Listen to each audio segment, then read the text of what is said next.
Hey, what is up, YouTube? It's Toad, and today, you don't exist. You don't exist, okay? Now, the reason I say you don't exist is because physical reality is one layer of anything, okay? So since it's one layer of anything, and there's a bunch of other layers which are totally separate and yet totally intertwined and intersecting with this reality. Now, I'm not talking about parallel universes here, but actually dimensions. The reason that you don't exist is because you're actually the avatar, or the game character, being played like a video game of your higher self existing in the fifth dimension, which is outside of time.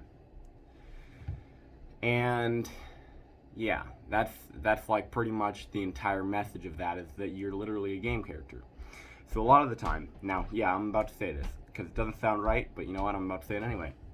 A lot of the time, your higher self has no fucking clue that all these crazy, wacky-ass moves that you're doing as the game avatar are actually causing you, the conscious and aware game avatar, which is separate to a very certain level, pain or discomfort or suffering. Okay? So when those things happen, when you're in pain, discomfort, or suffering, you have to work to fix those things so that you can kind of cause a universal backlash against those things. Because when you have something that you're on the struggle of being able to bear, or the struggle of being able to handle, then that's probably a bit too much pressure, okay? And your higher self, there's a good chance that they're just like, what the fuck is your problem? You just need to get on with it. And it's not that easy, because our egos are much less powerful and strong than the gods that are actually entering through these things as souls and spirits, okay? So when you have suffering and when you have regret and things like that, you need to meditate about it, and you need to meditate on,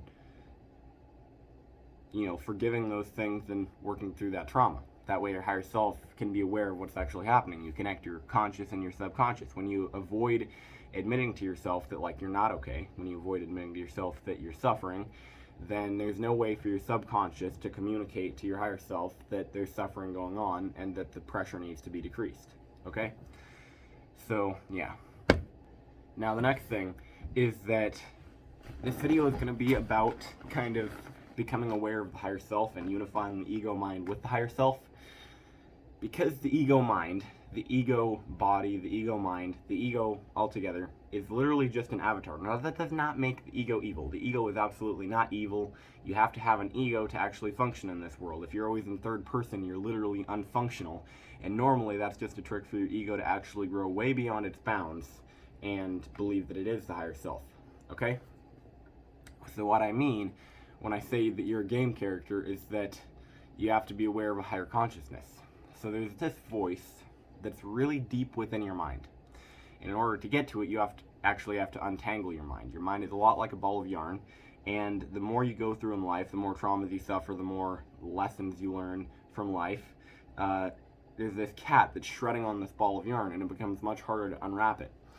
But there are ways that it can be unwrapped, because it's actually much more durable and much more malleable than a ball of yarn. Your mind is, that is.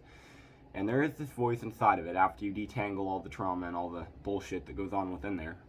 There's a voice inside of it, which is your higher self, and that voice is actually sort of a control panel, because you start thinking in third person after a while. You don't think in terms of, I'm going to do this and that, but you're actually watching yourself do these things and watching yourself make the decisions, and you actually get insights about the future that way, because your future self, your past self, and your present self are all the same self. Because here's the deal. We think of ourselves as thoughts. We literally think of ourselves as thoughts. We think of ourselves as what we think of, what we opinionate ourselves as, what we define ourselves as, and the thoughts that go on in our head. When in reality, we're not any of those things. If we were those things, we wouldn't be able to be aware of them. Actually, what we are is the observer of those things, because we can observe when we're thinking. We know when we're thinking. We're self-aware of that. And we know when we're making a decision, and we're self-aware of that.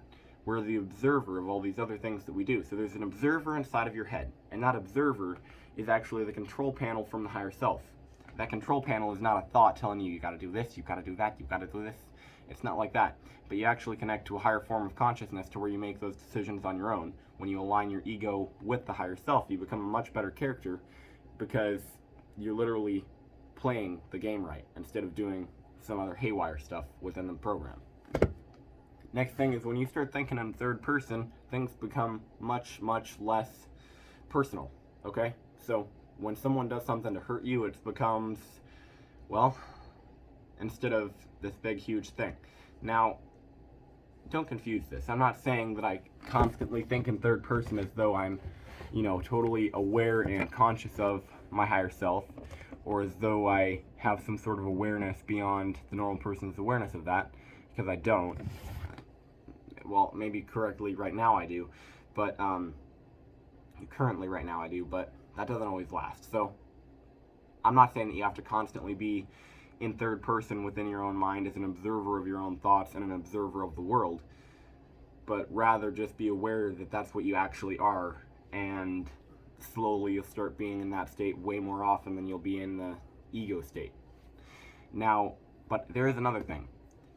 Everyone on this planet, including you, me, and everyone on this planet, has 10,000 demons to their left and 1,000 to their right, okay? Now that's from a book that's super old called the Ars Goetia, or is it the Ars Goetica? The point is, we all have problems, because we all have shadows. We all have things that go on in our subconscious that we are not aware of, and ways that we function that we're not aware of.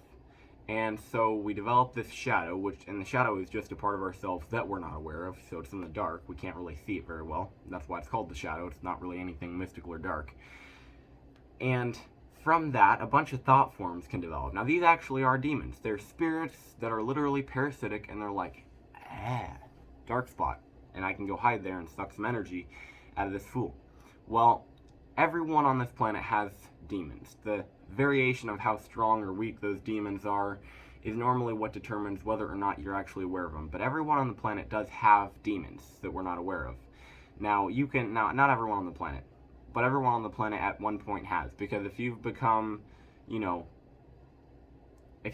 strong and powerful enough to not have demons, there's a good chance that you've suffered way a lot before that point to become a shaman of that level. Which means that you must have had demons before that. So, this isn't some creepy or mystical thing, it's just a fact. Now these take place as archetypes in our mind.